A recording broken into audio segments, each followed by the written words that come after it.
Hello and welcome to the Shakedown. My name is Ryan, aka Rainforest, and tonight you will not have the pleasure of my co-host Malone. He will not be able to do the podcast for a while, and that's because he is, like I said last time, that he is working and he's trying to save up so he can have some more time to podcast and to draw and work on his career as a very talented artist. And we're all wishing the best for him. And in the meantime, I'm probably going to change up the format of the show a little bit, get some more guests in here that can talk. I have a lot of friends who have a lot of great stories about criminal justice and about their experiences with it. And I have a lot of people who actually work in restorative justice, who work with the justice system, and who definitely would be, who might be interested in coming to the studio and telling their stories as well. So, that's the situation right now. And I figured I would just, I know it's been a minute since I've been able to podcast and send an update. So this is just going to be a quick one to let everyone know what the situation is and kind of get the word out. And I thought one thing that we talk about is, one of the things that a lot of people I've talked to have wanted to hear are prison stories. And actually, right now I'm actually working with a bunch of different local groups, from Boulder County Restorative Justice, Longmont Community Justice Project, the Recovery Cafe, and we're talking to a bunch of different other people, including trying to get the Marshall Project involved, about potentially about next year doing a live event where people come and tell their stories about their experience in prison, their family members' experiences in prison, and basically getting it out there so people have a better understanding of what it's like. And actually, we have a lot of really great people already signed up to tell stories. We have a comedian who does comedy stories about his life and dealing with prison. We have our buddy Dave, who is going to fly out here, and he is going to tell some. I don't know what stories he's going to tell. He's got a lot of them. So I'm looking forward to hear it, and he's also a super charming guy. So I'm really looking forward to that. I'm going to be telling stories because I have plenty of them, and I've actually been telling my story a lot recently. So I'm happy to share it some more. And I'm always my feeling on it is the more I can tell my story, and the more it has a chance to potentially help other people, the happier I am to tell it. That's the whole point, is to get the story out there to help other people.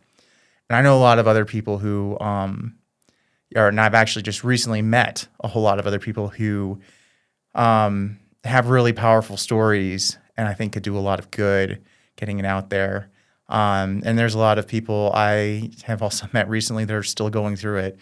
They still have family members behind bars, and they're really struggling, and it's really hard because in one instance in particular, if sometimes when you're behind bars and you try and fight the system, you can get lost back there. And I actually have one story in particular that I really want to share, and it's actually on the public record, so you know I'm telling the truth.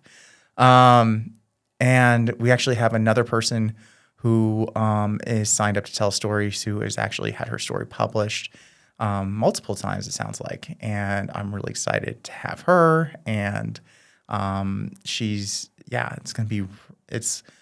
be a really great lineup. We're gonna have some really big groups involved, and we're just trying to figure out how we're gonna do it next year. And I'm stoked about it. So let's talk about Giese, because I haven't talked about Giese on the podcast before, and his story actually broke in the Houston Chronicle, and I guess I should start with how I first kind of indirectly ran into Giese. So I got transferred from Dalhart to the Ramsey unit, which if you look at a map of Texas, I was in the Panhandle. I was 13 miles from the Oklahoma border. And then I basically got transferred to the other side of the state, which of course takes several days. It was like a week. No, it was a week or 2 week long process to get me down there. And I got down to the Ramsey unit, and it was a totally different unit. And, there's a long adjustment period. But one of the things I noticed was that so the Ramsey was a much older unit and had a much different day room than at the Dalhart unit. But on the walls, there was posted emails that were supposedly from the warden to like the captains and the lieutenants. And these emails would say that they were required to write a minimum of 2 cases a day, or else they would get a case. And I was like, why is this posted up? Is this posted up for the officers? This doesn't make any sense. And eventually, it would disappear. And then it would reappear and then disappear and reappear and disappear. And I didn't understand. And then someone clued me in that there was actually an inmate that was making copies of this, had somehow gotten access to this, was making copies of it, and was printing it up and posting it in all of the dorms, which was crazy. To explain how crazy this thing is, to explain how ridiculously crazy to do this thing is, one, inmates email. Inmates don't have access to their own email. They have no access to the internet, not in Texas.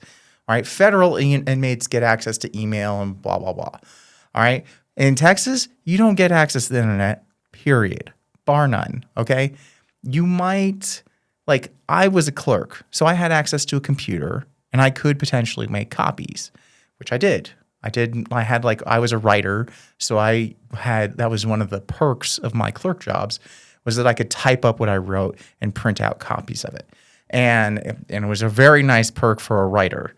So honestly, and inmates would pay other inmates for this perk to have their stuff printed out, typed up and printed out.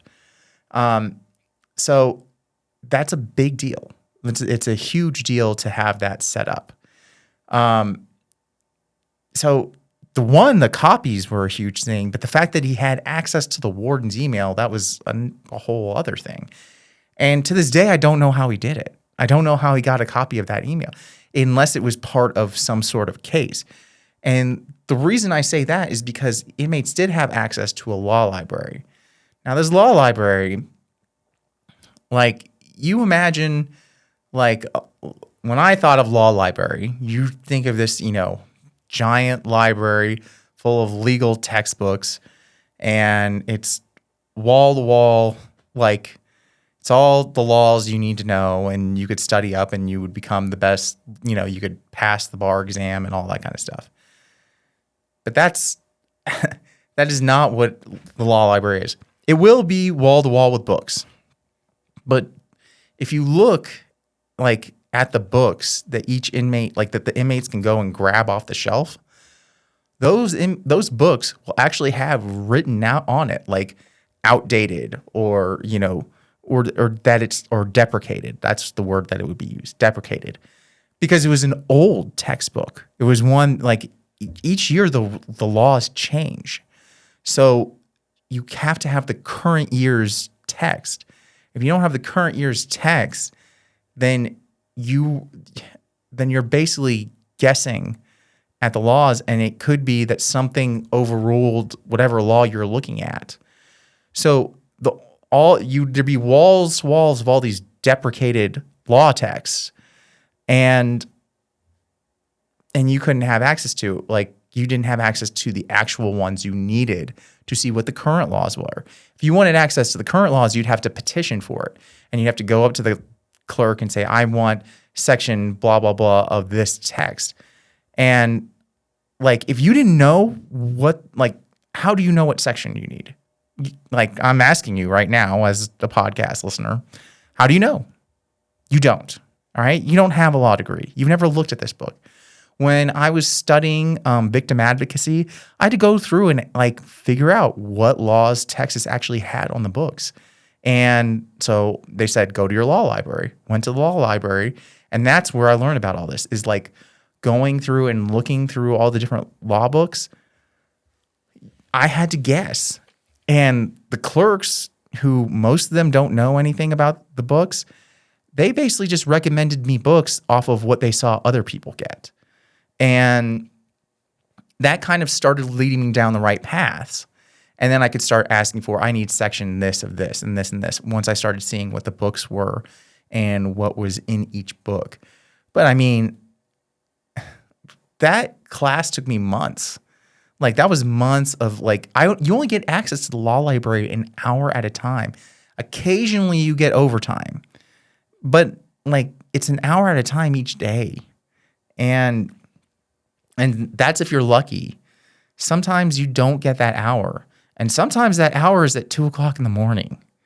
So these are like, this is a hard thing to manage. And I will tell you, Giese was a guy who went to that law library every day. And he got things done. He learned those law books while he was in there. And you can, if you know how to use those law books correctly, you can get evidence from cases, and if that email was an evidence in a case, he can get it. But believe me, as someone who has gotten an engineering degree, that is freaking tough. Like, that is a hard thing to accomplish. But he did it. So I'm props to Giese. But this is the key. So Giese clearly was a thorn in the side of the authorities in the unit. So one day, the field squad goes in, field bosses, the guy, so once again, terms, field squad, field bosses. Field bosses are the guys who they're usually used for searches in the building. We call them field bosses because they're the ones that take out the guys who go to the fields. They're in charge of those guys. They're usually the ones who are riding on horseback with, shotguns, that are yelling at the guys to go out there and, four-step and cut down things with Aggies. That's what the field bosses do. And, and then they also conduct searches, and they do shakedowns, and, they're a lovely part of prison, I have to say. Anyway, and they wear cowboy hats. That's how you know that they're field bosses and not just regular officers. At least that's how they are in Texas. So, the field bosses come in to Giese's cell one day, kick him out, say they're doing a search, and they find a hammer, which that is impressive. That a hammer, if you have a hammer in your cell, that is most definitely contraband, and that is a weapon, and that is not just a charge, that is a free world charge, so let's differentiate a case, which is, so if I smuggled food from the chow hall, into my cell, and I was caught with a bag of meat, or I don't know, if I stole a bag of pens from the law library or something like that, that would be considered contraband, and I would get a case for it. And it would go in the books. And even if it was a major case, like I fought another inmate, that's a really good example. So if I fought another inmate, all right, I would get a major case. All right, it would go on my record. It would definitely hurt my chances at parole. But that's it. That's the end of that. Now, you have a hammer, that's a weapon. All right, that could potentially be held against you as they could actually charge you with another charge that can give you additional prison time. So that is a really, really big deal if they find a hammer or a real weapon in your cell. So, and the same thing goes for a cell phone. Cell phone, big deal too. So anyway, so they find this hammer in his cell and they lock him in seg.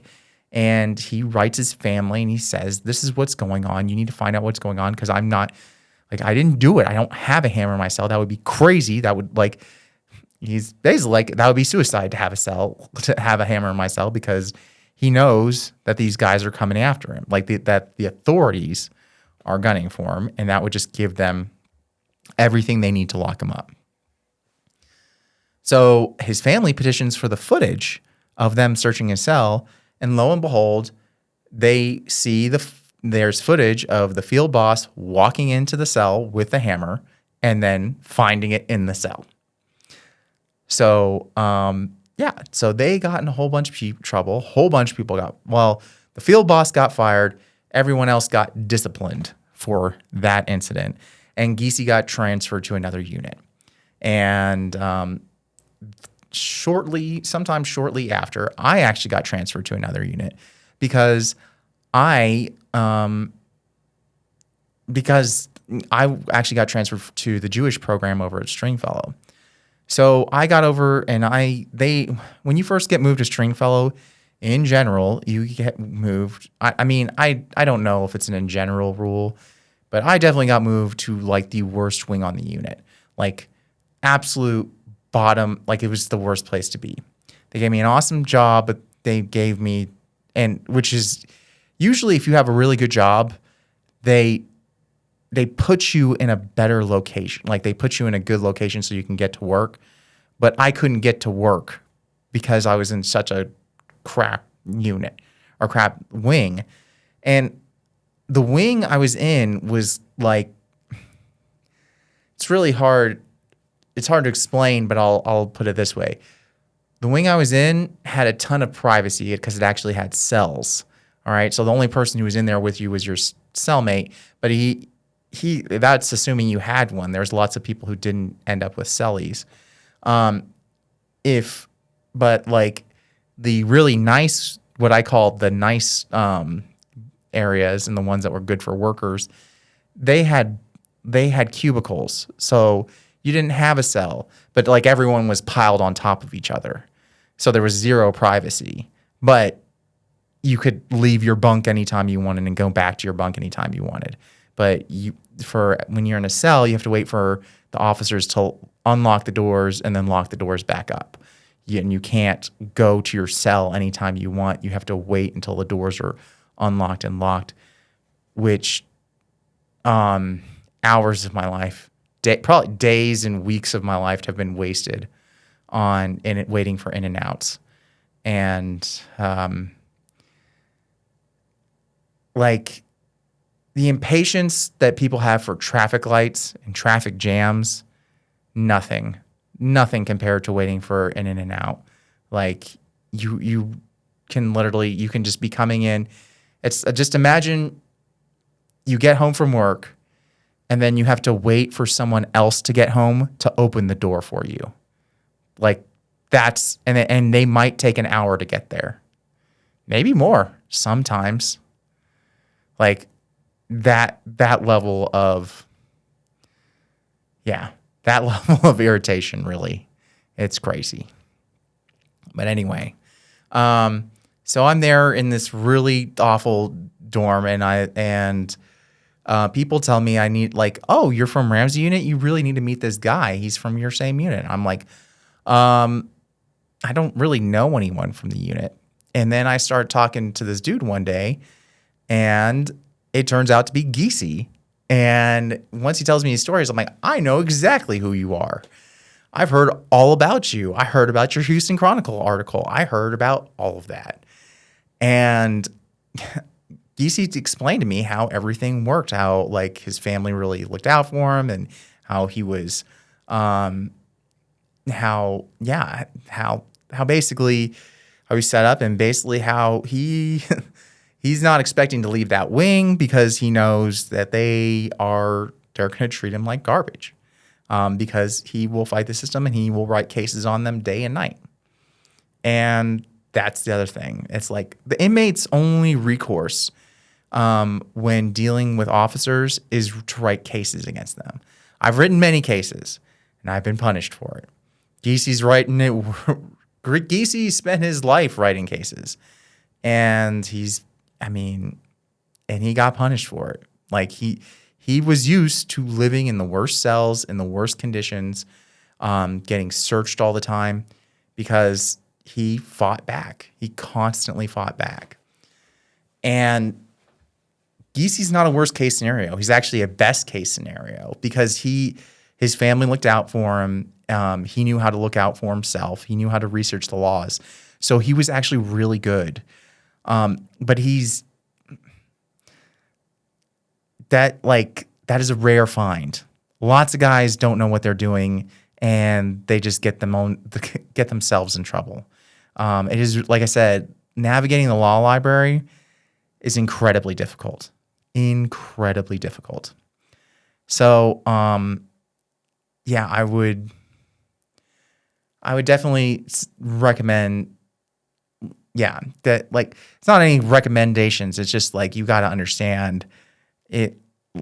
You can't defend it's next to impossible to defend yourself in prison, as far as like from the authorities. If something happens, and they always say you can always write cases, you can always write the officers up, but you do that, you will get punished. There will be repercussions. And I definitely carried a name for myself as someone who would write cases at certain times, and it definitely did. It was known. They knew I wasn't constantly writing cases, but officers definitely knew that I would from time to time. So, and yeah, it doesn't win you brownie points. It really doesn't, and it stinks, because I get really personally, like, I get really upset when I see something that is I guess I wouldn't call it unjust, but I feel like there's a lot of power being abused, and especially against people who couldn't look out for themselves. And and against me, and I couldn't look out for myself, and I didn't know what I was doing, and it was unfair, and it wasn't right, and I was trying to make it right, but that wasn't the way to do it. So yeah, DC and I, we actually, he's a great guy, but yeah, it's been tough. There's lots of other guys I know who found ways to navigate the law library. There's a guy who was 25 years old, and I saw him. He was a character, and he once they realized that he wrote cases on everything, they tried to jam him up too. They made sure he was a third shift SSI, which means that he worked in the middle of the night, and then he would have to get up first thing in the morning for law library, and he would be exhausted all the time. He had no time for sleep, because so if you work in the middle of the night and you have to get up for law library, like between the middle of the night, you have breakfast at between 2 and 4 in the morning. And then your next meal is at 9. That's the longest break between meals, because your next meal is from 2 to 4 in the afternoon, which I know is bizarre, like, looking at it now. But, like, so there's just no time to just, like, sleep. And not to mention, like, if you have a cellie who, if their work schedule conflicts with yours, they're going to want time to do whatever in the cell. So it's mess. It's a mess. But yeah, I think that is a good enough story for today. And we'll try and get some more people in here. We'll try and get some interviews going and set things up. But I'm glad we got to talk about Giesi. I think that was a good story to get out, and talked about a little bit of other stuff. And yeah, if need be, I'm happy to tell more stories. I have lots more to tell. If you liked it, please let me know. You can always let me know on the Facebook page. Let me know on on Instagram or any of our other pages, or just hunt me down. Most of you, I think, know who I am. So, yeah, let me know if you like this format, or if you, what kind of stuff you would recommend coming up or want to do. But I definitely wanted to keep telling stories. I definitely wanted to let people, keep getting the word out that, hey, talking about criminal justice and my experiences with it, my perspectives on it, and kind of telling all the different stories about what happened and kind of how it relates to criminal justice out in the world today. It's all right. Thank you. Bye. The Shakedown was produced at Longmont Public Media, and our theme song, Shakedown, was brought to you by Envato Elements. If you want any Shakedown merchandise, or you want to support the show, you can go to waywordpress.com.